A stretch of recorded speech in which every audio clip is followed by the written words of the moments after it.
Mesdames et messieurs, bonsoir, bienvenue dans ce tout premier numéro du magazine Tac au Tac 2019. Et ce soir, je reçois pour vous Monsieur Prince Tchabola, membre du mouvement citoyen Vivre Autrement. Monsieur Prince Tchabola, bonsoir, bienvenue dans Tac au Tac magazine 2019 et mes vœux le meilleur. Merci beaucoup, je vous le réciproque en même temps et je salue en même temps tous les téléspectateurs de l'émission Tac au Tac. Oui. Et vous allez bien? Très bien, en tout cas, très bien en forme. C'est une semaine sensible, hein. Très sensible. Le peuple congolais va avoir son 5e président de la République. C'est le vœu en tout cas et nous le souhaitons. Comment vivez-vous ce moment? Bon, nous sommes un peu dans une psychose encore qui nous traîne là-dessus. Nous ne sommes pas encore tirés. Je crois que c'est l'après, justement, publication de résultats que nous attendions de vive voix pour justement que nous respirions finalement. Jusque-là, nous ne respirons pas. Nous gardons encore notre souffle. Alors, il faut garder le souffle, il faut être calme. C'est bon. Alors, Monsieur Tchabola, pouvez-vous faire un bilan des élections, du déroulement des élections, comment ça s'est passé? Quelle analyse faites-vous? Est-ce que ça s'est très bien passé, le processus? Justement, nous l'avions déjà fait depuis très longtemps, justement même avant les derniers reports du scrutin électoral.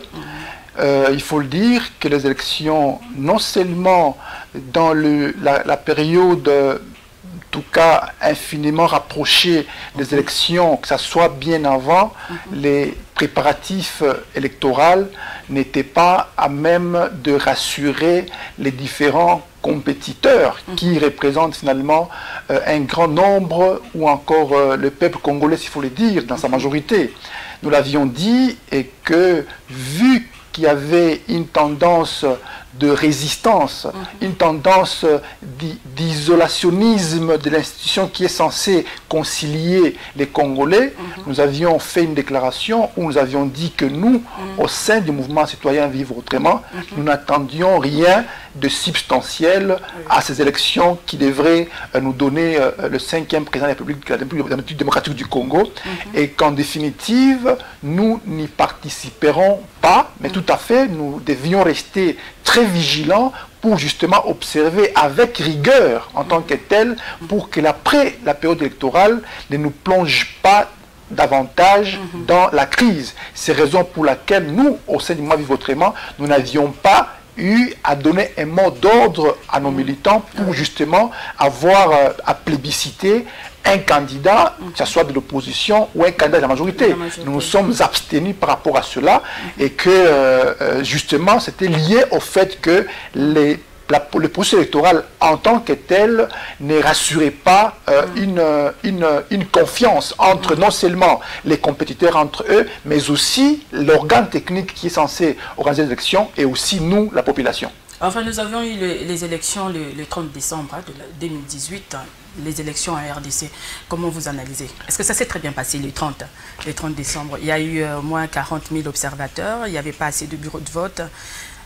Bon, donc, comme on dit, quand les prémices déjà au départ sont mauvaises, on ne peut pas attendre quelque chose de plus consistant après.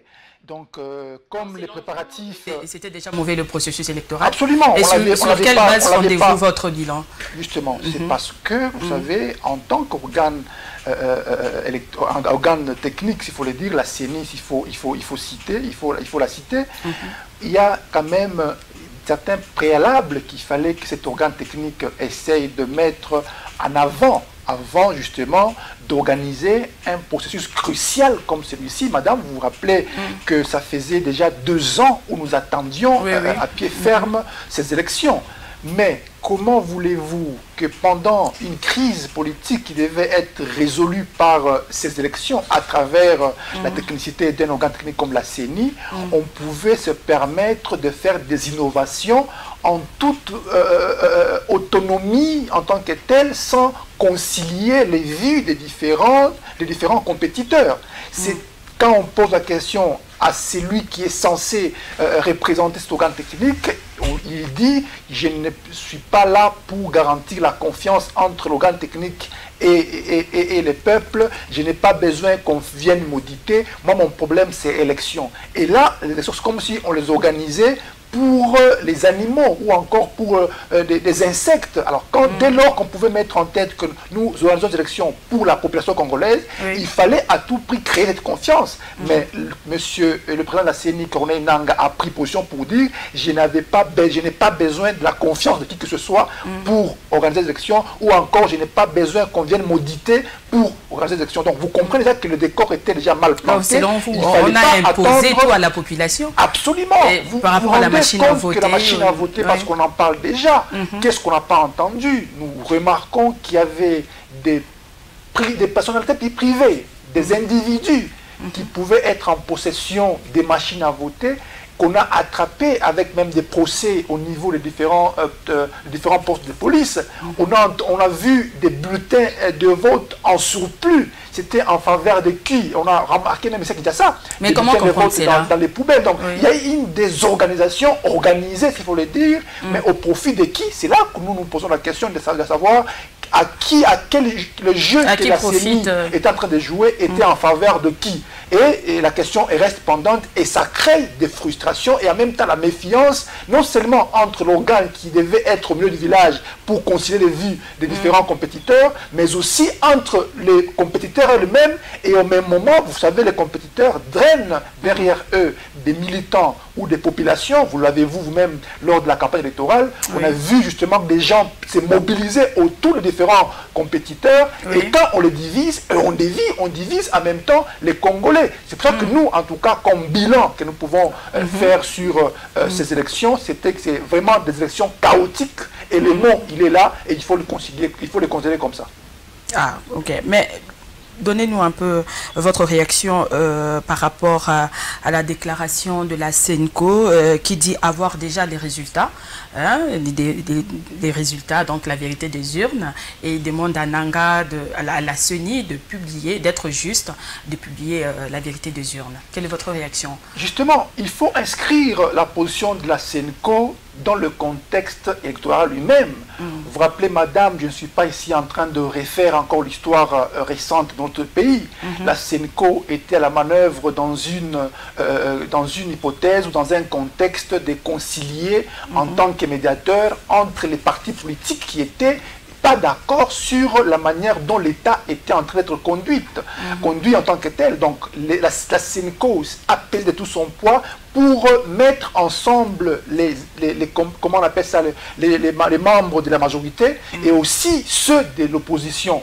Nous avons vu comment est-ce que le jeu s'est joué et qui ont laissé. Mais certains observateurs doutent quand même de la crédibilité de la SENCO. Je dis, pour avoir une idée fixe sur l'agissement ou le comportement de la SENCO, il faut d'abord l'inscrire dans l'histoire. Et l'histoire la plus récente, c'est celle-là que je viens de vous dire tout à l'heure. La SENCO a été humiliée, s'il faut utiliser le terme comme ça, or qu'elle a été sollicitée pour jouer le jeu transparent. Mais qu'est-ce qu'on a fait des résolutions qui ont été mis en exergue par ces facilitateurs, signés par toutes les deux parties, c'est-à-dire l'opposition et la majorité. Et dans ce contexte-là, aujourd'hui, on prévoit les élections et la SENCO, en tant que structure, justement, qui y est intéressée sur les questions, en tout cas des questions sociales et politiques en même temps, s'est impliquée pour justement savoir comment les élections devaient se dérouler en déployant plus de 40 000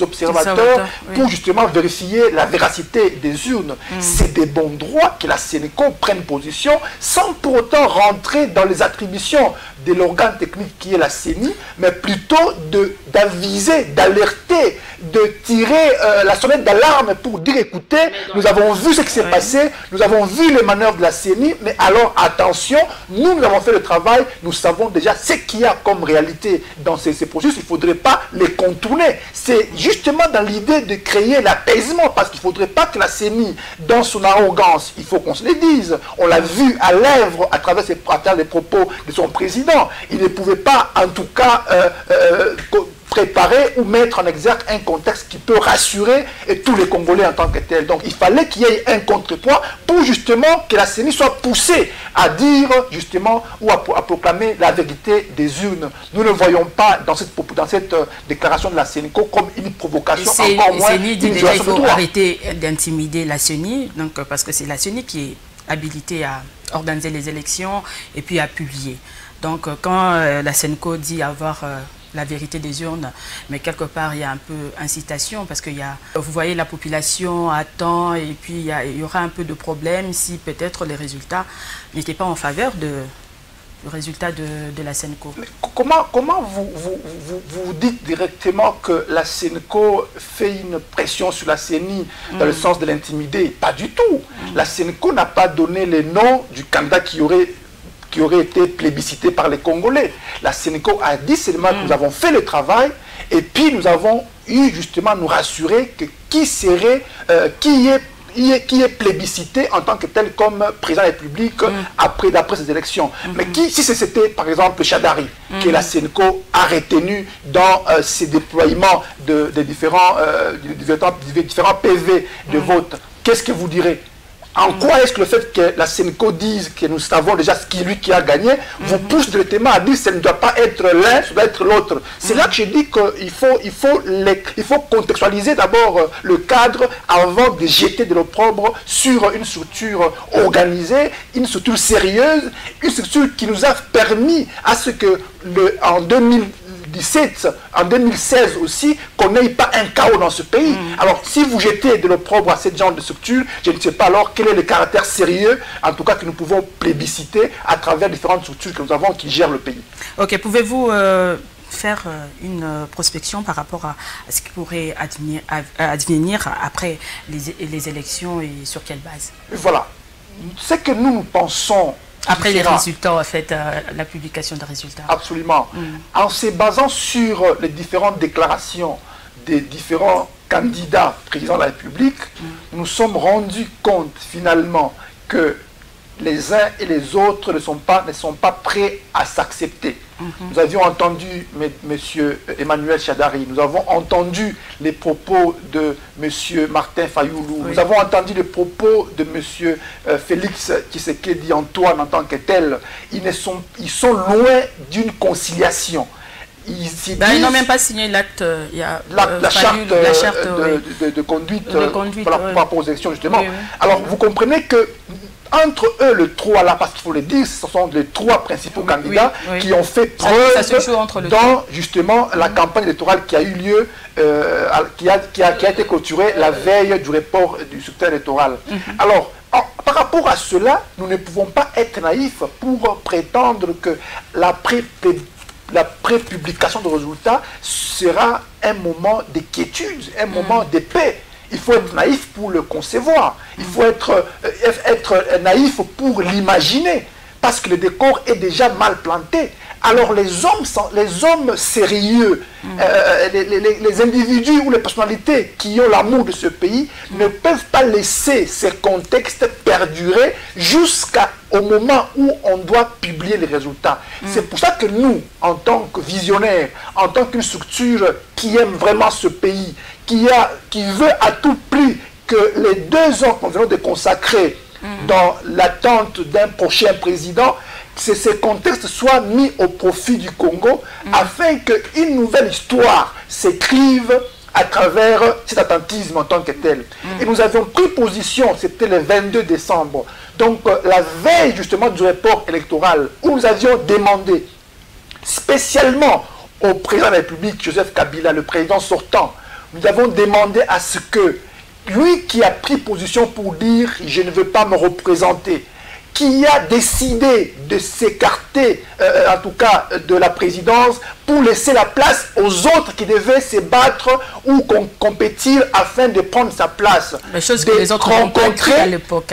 De rencontrer justement les 3 principaux candidats, nous avons cité Emmanuel Chadari, Martin Fayoulou et Félix Tshisekedi, afin qu'ensemble, qu'ils se mettent ensemble pour définir, je vais dire, les modèles qui pourra permettre à ce que les résultats des urnes qui seront publiés par l'organe qui habitait à le faire soient acceptés par ces 3 candidats. Primo.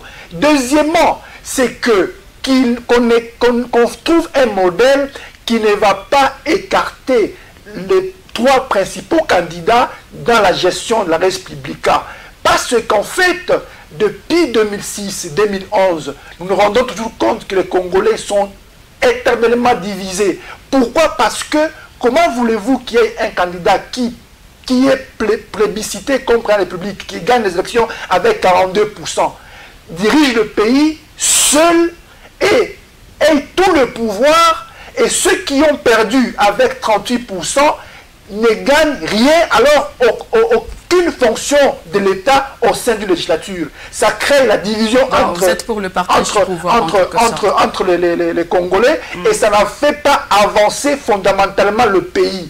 C'est pour ça que nous disons, et vous vous rendez compte, depuis 2006 jusqu'en 2011, le langage qu'on a toujours tenu par rapport aux gens de l'opposition, s'il faut le dire, c'est que le président qui était élu n'était pas légitime. Donc depuis 2006, il a été légitime. 2011, et il y aura contestation. Il y a risque justement qu'après ces élections, qu'on dise encore celui qui sera élu sera encore illégitime. Et dans quel cercle vicieux nous devons dormir et nous éterniser? Il est temps, en tout cas, que nous prenions conscience de ces faits pour ne pas diviser les Congolais et les mettre ensemble afin de penser désormais. Plus question de pensée politique, politicienne en tant que telle, mais réfléchir sur comment on peut développer ce pays, comment on peut rendre ce pays dans un progrès, en tout cas qui pourrait se démarquer dans le 21e siècle qui s'annonce déjà. Donc voilà notre souci, et nous appelons cela de tout le vœu, et nous sommes très contents qu'il y a certains candidats qui prennent conscience de plus en plus de cet appel, et nous demandons surtout à celui qui a le pouvoir pour le moment, qui est le président Joseph Kabila, de peser de son poids pour justement pousser tous ces trois principaux candidats à cette évidence afin que le pays soit sauvé. Sinon, nous risquons de retomber encore trop bas dans un cercle vicieux dans lequel nous ne devons pas. Par rapport à ce que vous dites, avant de passer à notre première rubrique, il y a nos amis de l'Union républicaine. Ce matin, j'ai suivi à la radio, préfèrent un dialogue. Selon eux, si un candidat a été élu, tel ou tel autre candidat, ils n'accepteront pas. Ils ne vont pas accepter parce que déjà le processus électoral était mauvais. Mais voilà, il faut au moins un dialogue ou une transition, je ne sais pas.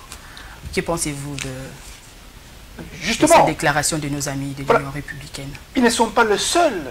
Donc le fait de dire que... C'est pour dire qu'il y a de ceux-là qui sont pour l'annulation de ces élections. Nous ne nous inscrivons pas dans une logique d'annulation de résultats en tant que tel. Nous sommes dit que ces résultats tels que nous les connaissons, même au niveau de la CENI, il y a une vérité qui serait connue, même s'il y aurait d'autres dérapages ou d'exagérations ou encore d'autres irrégularités qui pourront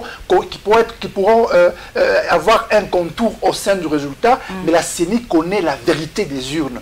Et c'est même dans ce contexte d'unité entre les trois principaux candidats que cette question peut encore être exploitée pour être avalisée, en prenant la CENICO comme étant un consultant des tailles qui pourrait venir avec la CENI aussi pour justement concilier les vies des différents compétiteurs. Donc c'est très important qu'on ne réfléchisse plus pour retomber encore dans la transition éternelle dans ce pays, mais sinon prendre ces contextes électoraux finissants et qui a déjà fait ses preuves en tant que tel et trouver ce qu'on peut tirer de meilleur pour justement faire concilier les compétiteurs. Nous ne sommes pas de ceux qui estiment qu'il est temps, en tout cas, d'annuler encore ce processus après tout ce qui s'est passé dans une transition ou encore dans un fourre-tout flou, et nous ne sommes pas dans cette hypothèse en tant que telle. Ah oui, le peuple congolais a vraiment besoin de son 5e président. Absolument. Voilà.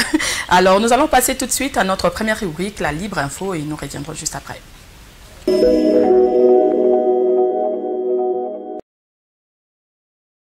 Vous voyez que la journée est très timide. Comment on va faire pour transférer de l'argent aux autres? Comment on va faire pour récupérer de l'argent dans des banques? Aujourd'hui, les banques fonctionnent avec l'Internet. Il y a des distributeurs, tout ça fonctionne avec l'Internet. Vous voyez? Alors on est paralysé. Est-ce qu'on doit être paralysé à cause de la politique? Vous savez, il y a plus de 7 millions de Congolais qui vivent à l'extérieur du pays. Ce sont eux qui soutiennent leur foyer, leur famille ici, au Congo. C'est ce qui fait que la période ici de festivités, ces gens-là envoient de l'argent, ils soutiennent leur foyer, leur famille. Il y a des gens qui devaient récupérer de l'argent, il y en a qui ont des codes, ils ne savent pas comment faire pour récupérer de l'argent. Ça paralyse tout. Vous voyez, le pays vit avec l'économie. Et pour l'instant, c'est plus l'Internet qui fait aussi fonctionner le pays. La communication, l'information, elle est garantie par la Constitution. Il n'est pas normal qu'un gouvernement responsable interrompe manu militari des communications internationales, de sorte que la population ne soit pas informée. Le droit à l'information est constitutionnel. Il y a un manque à gagner net. Là, il faut aller demander à ceux qui font certaines officines de communication pour vous dire que franchement, jusqu'à ce que la communication soit rétablie, il y a un problème de manque à gagner. Ça, c'est évident. Mingi batu ba vivaka na ba mec extérieur. Donc batu baza libanda tant communication est plus facile, et internet. Il y a des fois batu mususu baninga banda ko aider bango na nzela ba west ya ba agence okili kilito yebia wa. Ben va aider bon pour na mwambongo ya kosunga mabota mais na ndenge bakati internet. Donc vraiment quelque part ministre soit la makambo sérieux. Mais oui, yango pozo mona que fait un peu timide et qu'on ça la paix parmi biloko et salut que fait à la modèle même agence soit ne fonctionne pas. Donc faut internet est là pour pas kende ko zo ba misolo na bango. Donc le col les até donc to fêter ne to fêter donc gouvernement de lingi to fêter modèle yo pour auto zwaka wa e kokokate na ndenge bato balinga ba ça la fête na bango. De retour sur ce plateau de Tac au Tac Magazine qui reçoit pour vous Monsieur Prince Tchabola. Voilà, je suis avec Monsieur Prince, membre du mouvement citoyen Vivre Autrement. Alors, Monsieur Prince Tchabola, coupure de l'Internet. Dites-nous comment va-t-on restaurer les gens? Justement, il faut le dire ici, ce que nous regrettons tous. En tout cas, nous sommes frappés, nous sommes touchés dans nos différentes vies, en tout cas, surtout dans une période de fêtes comme celle-ci, dans laquelle nous avons passé pas dans un contexte qui rassure une sorte de rapprochement entre nos familles, qui ne sont pas parfois ici en République du Congo en tant que telles, mais ce n'est qu'à travers les moyens de communication d'Internet qui nous facilitent un peu la tâche par rapport au coût.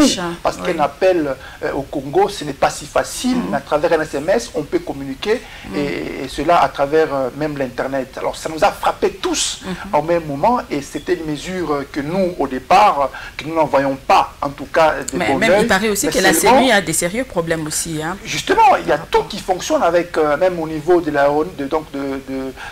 l'agence, comment on appelle ça, le RVF, comment on appelle l'aviation civile, je vais dire. Ils ont certains matériels qui ne fonctionnent sous base de précision qu'à travers l'Internet. S'ils ont coupé, ils utilisent des moyens traditionnels et classiques et qui n'ont pas une précision dans leurs orientations. Donc la mesure nous a tous frappés, mais il faut quand même, d'une manière ou d'une autre, madame, être réaliste, revenir un peu en soi et l'inscrire dans un contexte. Parce que si nous faisons une réflexion par rapport à nos intérêts individuels en tant que tels, en occultant ces faits dans le contexte, on s'égare. Vous vous rappelez, madame, que le même jour des élections, comment est-ce qu'il y avait une sorte d'emballement au niveau du processus électoral? Vous avez remarqué avec moi que ça venait de partout. Les pronostics, parfois biaisés. C'est aussi pour des raisons sécuritaires. Des raisons sécuritaires, madame, il fallait à un moment donné... Pour éviter un peu l'intox. Justement, qu'on évite un peu l'intox, tout cet emballement-là qui peut susciter des violences terribles, parce que nous ne sommes pas de ceux qui estiment qu'il faut mettre ce pays en chaos ou bien à feu ou à sang. Nous sommes de ceux qui disent qu'il faut protéger ce pays et réfléchir sur comment encore davantage le faire progresser. Mais il n'y a même pas des SMS aussi. Hein. Le problème, c'est qu'on pouvait peut-être laisser les SMS. Parce que les SMS, il n'y a pas de communication d'image. On pouvait réduire, par exemple, certains aspects de l'Internet, mais pas justement couper complètement. C'est une mesure qui n'a pas été beaucoup plus réfléchie. À notre point de vue, on pouvait limiter les risques pour ne voir que le côté où les sécurités... Mais cela ne se passe qu'en Afrique. À chaque fois qu'il y a des élections, surtout en Afrique, pour ne pas seulement parler de la RDC. Curieusement que ça vient, nous sommes le pays africain, il faut qu'on se le dise. Mais pourquoi ça se passe comme ça? Est-ce qu'ils ont peur de quelque chose ou comment? Justement, la peur, justement, c'est cet emballement, cette intoxication, le phénomène de fake news qui tourne autour de ces réseaux en tant que tel, avec risque de faire croire que c'était ça la vérité. Or, par exemple, c'était encore loin de cela comme vérité. Et il fallait limiter les chocs, mais la manière dont les chocs a été limité, c'était vraiment de manière exagérée, au point de rendre la vie en tant que telle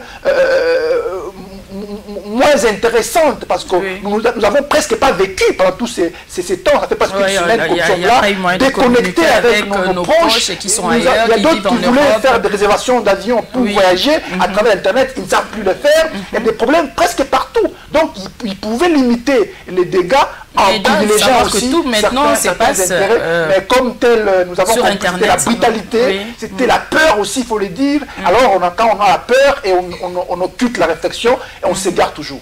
Et la CAGE a initié une action contre les compagnies de télécommunications, les compagnies mobiles. Ils doivent dédommager les gens, payer au moins $1000 à chaque client. Oui. C'est une bonne idée, une bonne démarche. Absolument. Ce procès, il est à encourager. Parce que nous-mêmes, nous avons eu à faire des abonnements en tant que tels. Mais nous avons vu que nos abonnements ont été interrompus. Oui. Et en définitive, ils continuent à compter pendant tout le jour. Or que nous ne consommons pas les produits en tant que tels, c'est un manque à gagner pour nous. Quelqu'un qui a fait par exemple un abonnement de $100 pour un mois et vous lui privez d'une semaine d'Internet par exemple, vous comprenez qu'il doit automatiquement être touché dans son propre patrimoine. Donc nous encourageons justement cette initiative et nous sommes prêts à les soutenir en tant que tels. Ah.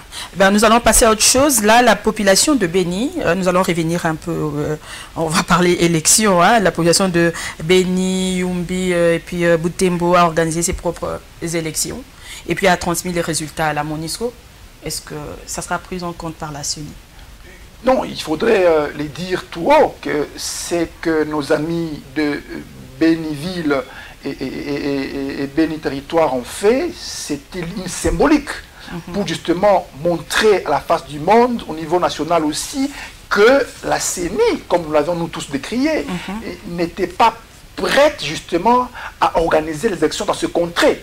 Pour des raisons politiques, il faut le souligner. Il n'y avait rien de raisons sanitaires ou encore sécuritaires. Parce qu'on a vu ces habitants en tant que tels s'organiser et organiser les meilleures élections au monde d'ailleurs. Parce que nous croyons que c'était la CENI avec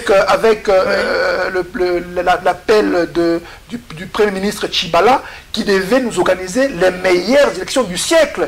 Justement, nous avons vu qu'on a eu les meilleures élections à l'ironie. Les pires élections en tant que telles du siècle qu'on a vu, Moïmoulunda, on a vu Malumalu, ce n'était pas ce genre d'élection avec un expert dont on a fait valoir sur toutes les chaînes en tant que telles. Mais nous sommes de ceux qui commencent à douter même de l'expertise de la CENI en tant que telle. Donc nous sommes de ceux qui disent que ce qui s'est passé à Béni, c'était de la symbolique, mais ça ne sera pas tenu compte par la CENI. Et ce que nous décrions, c'est le fait de priver à ce peuple en tant que tel le choix ou encore et le gouvernement a donné des raisons de choisir d'Ebola.